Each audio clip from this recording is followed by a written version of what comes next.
I could go on and on and on about Victoria, and if you want more, and if you read Polish, yes, a little bit of self-promotion, go to the library and borrow this.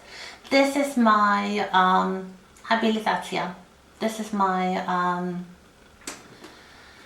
book about Queen Victoria, and basically about the cultural image and different versions of cultural images of Queen Victoria in literature and film and comics and everything, really. So the way that Victoria has been treated by popular culture is really a subject in itself, and something that is, I would say, a very lasting legacy of the Victorian period in culture in general.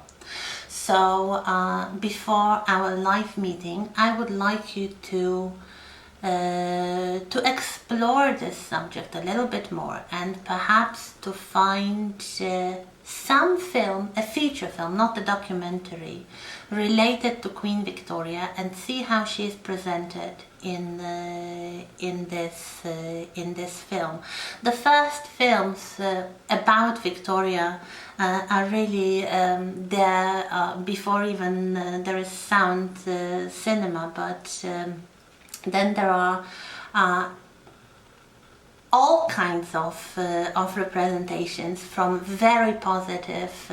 From the 1930s, there were historical movies showing Victoria as a great monarch, as a leader who could unite Britain and make Britain into a great empire.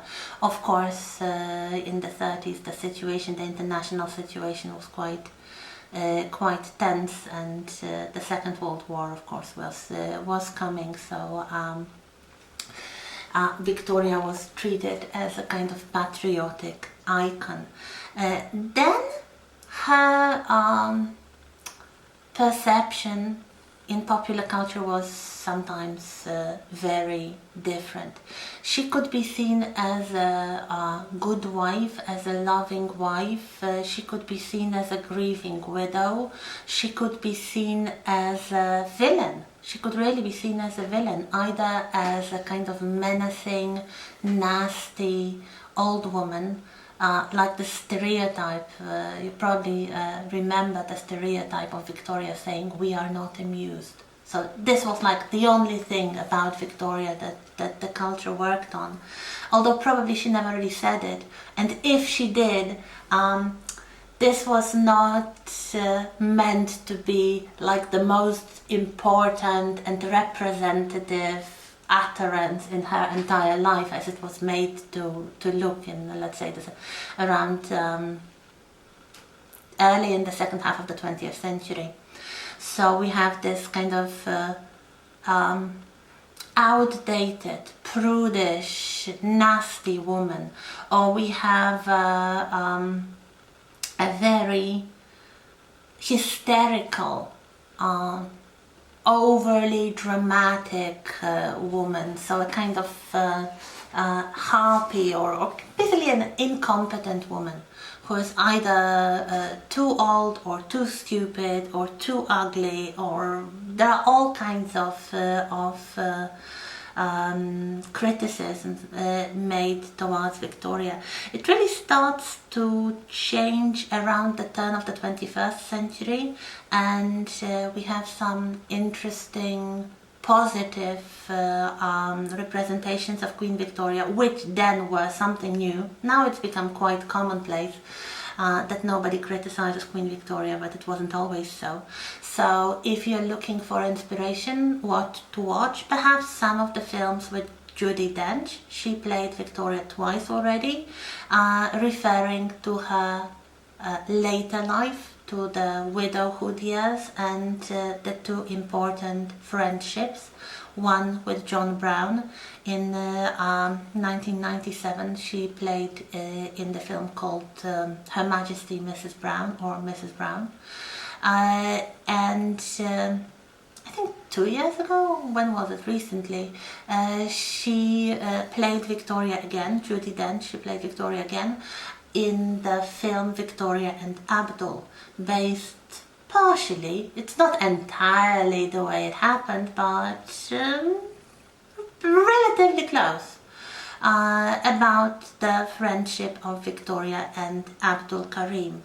Then there are several films and TV series devoted to the young years of Victoria.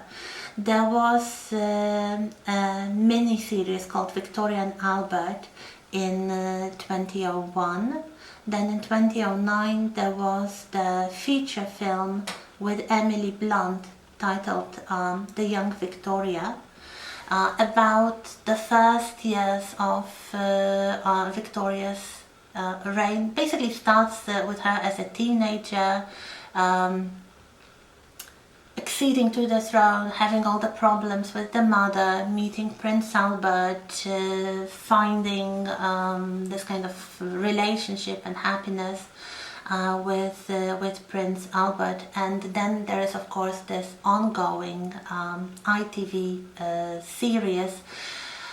Now I think they are somewhere in the middle, and so the title is Victoria, so you can really watch her reign develop slowly, and there are lots of interesting things happening in this series, basically in the neo-Victorian style.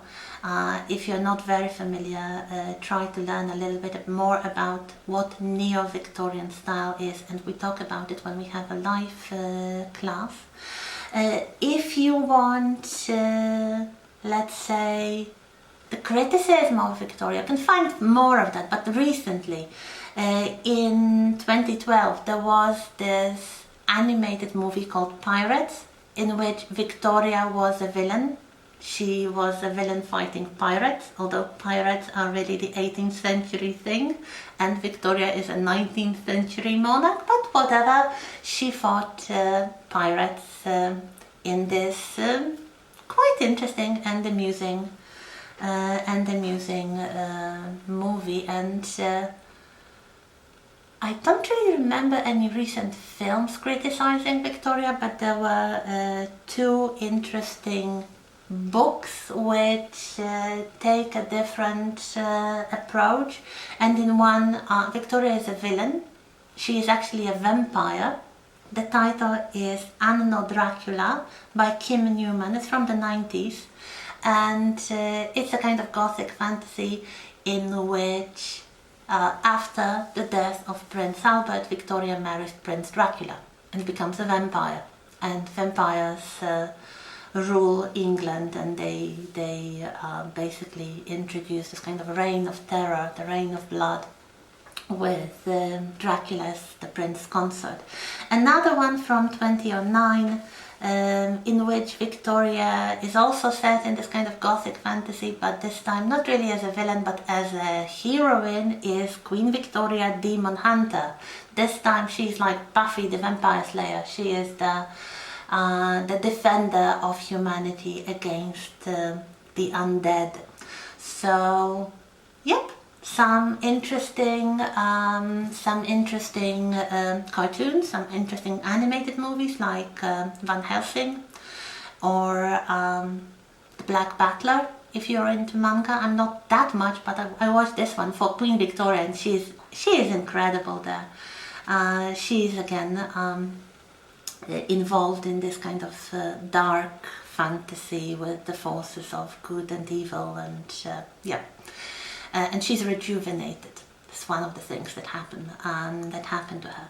So that's more or less it about the monarchy, and we may return to this subject sometimes, but we will mostly